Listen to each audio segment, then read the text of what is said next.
is Alabama Live, where a local family is getting national attention. The Andrews family from Millbrook has a truly inspiring story. They've adopted 4 little girls, all of them from another country. 3 of them have Down syndrome. Today we hear firsthand the story and the struggles of this amazing family. Alabama Live starts now. Coverage, community, commitment.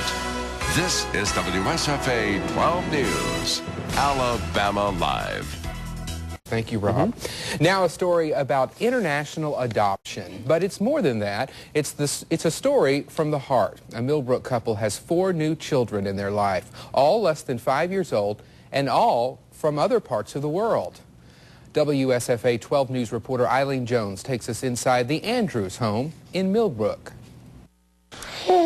She doesn't have just one arm load these days. Come over here so Mommy can brush your hair. She now has another, and yet another. Gabriella and Lily. And now there are 4. 3-and-a-half-year-old Lily and her 5-year-old sister Gabriella are new to the family. They just arrived here 3 weeks ago from Colombia. She is a sweet princess.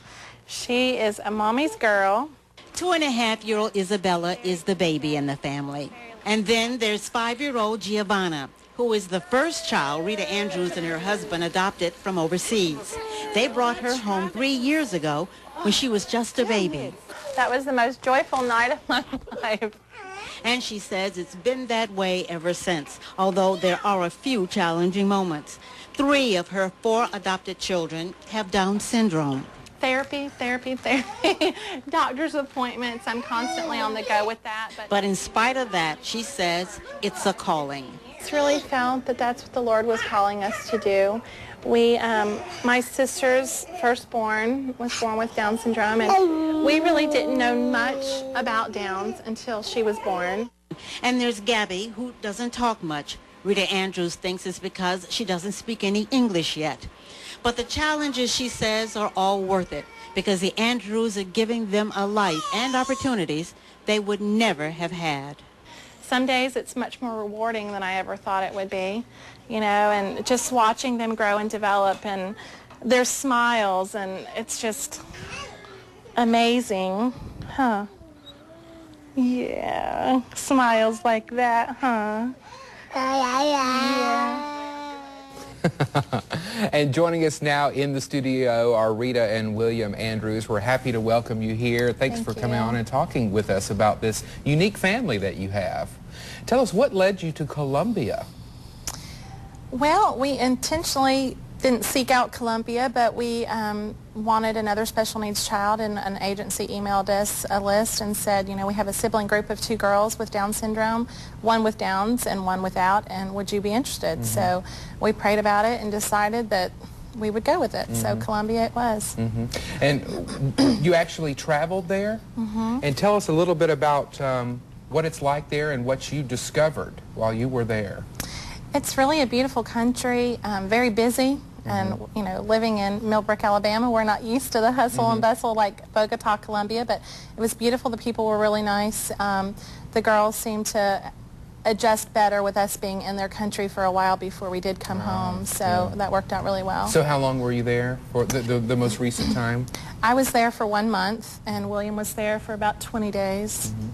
And William, why is this important to you to go beyond our country's boundaries to help these children? I've been asked that question before with our first adoption, and I think with the special needs child especially, you know, in America there's pretty good opportunities. There's a lot of people willing to help, and there's social services, but in a third world country, most of the kids with special needs, they really don't have a chance.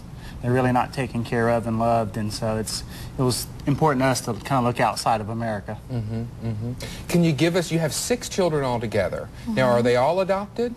No, we have biological twins that will be 18 in September.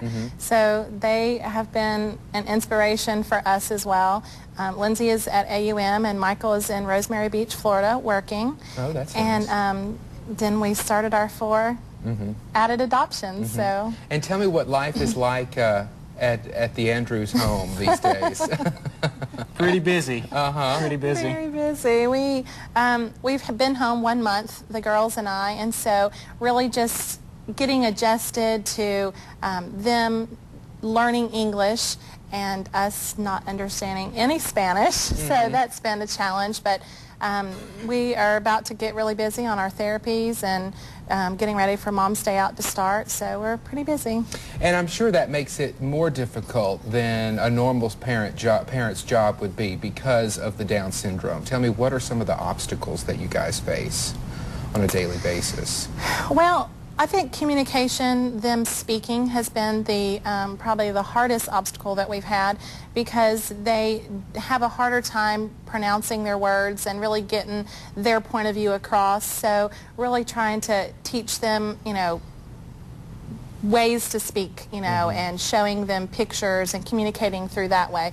That's probably been the hardest thing. But other than that, I think they're like any other child. So well, this is really interesting. Your story is not only on WSFA, it's also in the latest Women's World magazine, an article written about your family. That's the cover, and then here's the article inside. Now they will always feel loved. Is that the way, do you think, they feel living with you guys now? I think so. They definitely have been, you know, an added joy to our life, and we love them just the way they are. I wouldn't want to change any of it. So being from an orphanage into a family environment, I think it's really, they feel that one-on-one love and attention from their big brother, their big sister, and from us. And so they look forward to 5 o'clock when Daddy comes pulling up, and they're all right there at the door waiting for Daddy. So they have that opportunity now that they never would have had. And how did your story get to the national media? That was really a nice experience. Our agency out of New York City that we did our second adoption from, Spence Chafin, they put in our name, which we didn't know anything about until Woman's World called us and said we had been chosen to be in their magazine to represent families that adopt special needs children. So that was a real blessing to be able to spread the word. Yeah. And William, obviously these kids mean a lot to you, and you no doubt mean a lot to them. How does that make you feel when you look back at the job you've done so far? Special. I mean, she complains because I'm at work all day long, and I come home and she's the one that really fought for them to, you know, make everything happen, and found out about them and kind of got the process started. And then I come home from work and they attack me, and they're happy to see me. It's like they push her to the side. So I feel really good. I feel really blessed that, you know, they just want to spend time with me and love on me and play with me, and you know, they just want a dad. Well, we're so happy to have you share your story here with us today. Rita and William Andrews, we appreciate it. Thank and you. good luck to you. Thank you. All right.